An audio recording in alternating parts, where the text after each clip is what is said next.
नमस्कार, वैशालीस रेसिपीमध्ये सर्वांचं खूप खूप स्वागत। आज आपण गरमागरम मैसूर बोंडा व त्यासोबत चटणी पण बनवतोय। सुरुवातीला एका भांड्यामध्ये पाऊण कप म्हणजे 3/4 कप दही घालायचंय। 1 चमचा मीठ घालूया आणि पाव चमच्याला थोडासा जास्त मी इथे सोडा घातलाय।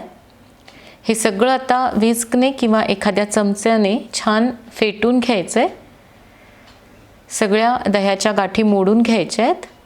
तर हे मिश्रण तुम्ही पाहू शकता, छान असं फसफसून आलंय।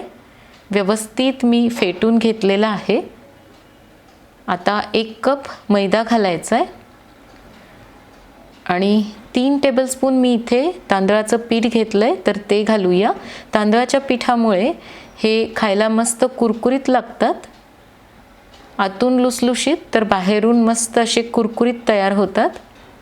सगळं आता परत एकत्र करून घेऊया आणि गरजेप्रमाणे यामध्ये पाणी घालायचं आहे। तर पाणी थोडं थोडं करून घाला, कारण आता जरी तुम्हाला हे पीठ घट्ट वाटलं तरी नंतर ते थोडंसं सैल होतं, त्यामुळे अंदाज घेऊन पाणी घालायचं आहे।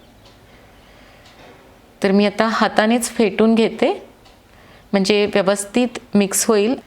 तर साधारण मी अर्धा कप पाणी घातलं आहे।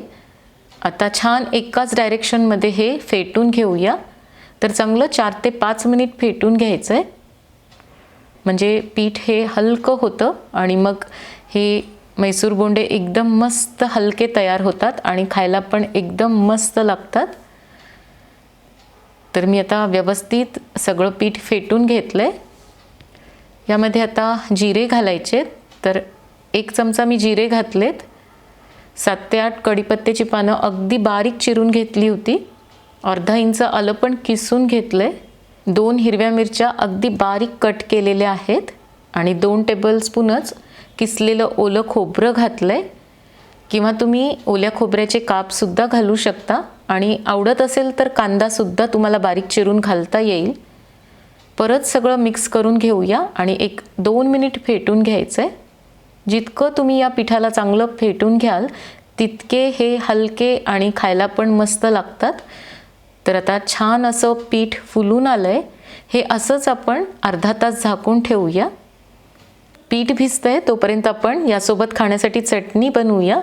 तर इथे मी अर्धी वाटी भाजून साल काढून घेतलेले शेंगदाणे घेतले आहेत, अर्धी वाटी किसलेलं ओलं खोबरं, 1 टेबलस्पून डाळवं, 3 ते 4 हिरव्या मिरच्या, 5 ते 6 लसणाच्या पाकळ्या, चवीनुसार मीठ घालायचं आहे आणि थोडासा लिंबाचा रस पण घालूया, किंवा तुम्ही दहीसुद्धा घालू शकता। मूठभर कोथिंबीर घालायची आहे आणि आता पाणी घालून याला मिक्सरमधून बारीक वाटून घ्यायचं आहे। तर इथे आपली चटणी तयार आहे। तुम्ही यावरून फोडणी घालू शकता, पण मी अशीच ठेवणार आहे। आता अर्धा तास झालेला आहे। तर पीठ एकदम मस्त फुगून आलंय। पाण्यामध्ये हात बुडून घ्यायचेत आणि मग हे पीठ हातावर घ्यायचं आहे।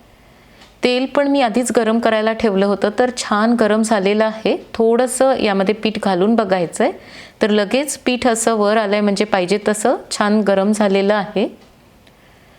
आता अलगद हाताने यामध्ये सोडूया। हात ओले करून घ्यायचेत आणि मग यामध्ये पीठ सोडायचं आहे। तर मी साईडने सोडतीये, त्यामुळे मला थोडंसं अवघड जातं आहे। तुम्ही समोरून हे सोडले तर एकदम गोल आकारात तयार होतात। तर सोडल्यानंतर गॅसची फ्लेम मीडियमवर ठेवायची आहे आणि मीडियम फ्लेमवरच हे तळून घ्यायचे। फार गॅसची फ्लेम मोठी ठेवायची नाही, म्हणजे आतपर्यंत छान तळले जातात, कच्चे राहत नाहीत। याला सारखं उलटसुलट करून घ्यायचं आहे, म्हणजे एकसारखा याला रंग येतो आणि त्यावरून असा झारा फिरवायचा आहे आणि छान तळून झाले, गोल्डन कलर आला की मग काढून घ्यायचे।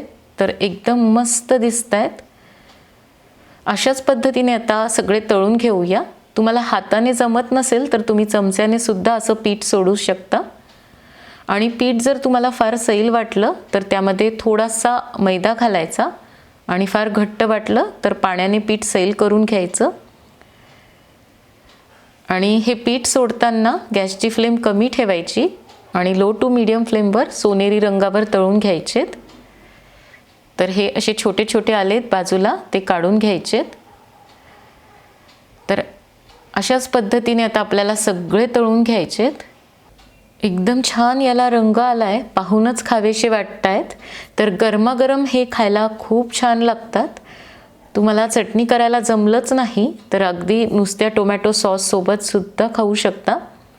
तर जरूर एकदा करून पहा आणि रेसिपी आवडली तर लाईक आणि शेअर करायला अजिबात विसरू नका.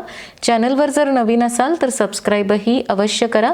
पुन्हा भेटूयात एका नवीन रेसिपीसोबत. तोपर्यंत मस्त खा आणि मस्त रहा.